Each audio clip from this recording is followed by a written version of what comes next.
எவ்வளவு குடும்பம் சார் அனாதையா இருக்கு. அவங்க பொன்னாடி பிள்ளைங்க எவ்வளவு அனாதையா இருக்குது. ஒரு குடும்பத்திலே ரெண்டு பேர் சாராங்க சார். இதெல்லாம் ஒழிஞ்சாதான் மக்கள் நல்லபடியா இருக்க முடியும். சாரா என்னைக்கு ஒழியுதோ அன்னைக்கு மக்கள் நல்லா இருப்பாங்க.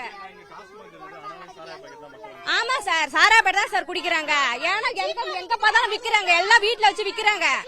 சீப்பா கிடைக்குது சார். 60 ரூபாய் போய் எல்லாரும் அங்க வாங்கிடுறாங்க. 6 மணி 5 மணிக்கெல்லாம் வித்துறாங்க சார். காலையிலேயே 5 மணி 4 மணி 3 மணிக்கெல்லாம் விக்கிறாங்க சார். விடி ஆமா சார், விடி விக்கிறாங்க சார்.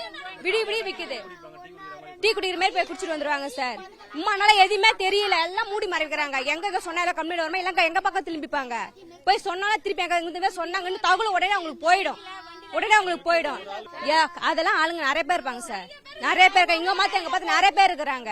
இப்ப இவ்வளவு பேர் செத்து போயிட்டாங்க சார். யார் சார் இருப்பா? அவங்க குடும்பத்துக்கு யார உதவிப்பா சொல்லுவா? எல்லாம் அனாதை போனமா கிடக்குதுங்க. இந்த சட்டம் இதுக்கு ஒரு முயற்சி, ஒரு நடவடிக்கை எடுக்கலன்னா நாங்க ரோட்ல போட்டு நாங்க மறியல் பண்ணுவோம் சார்.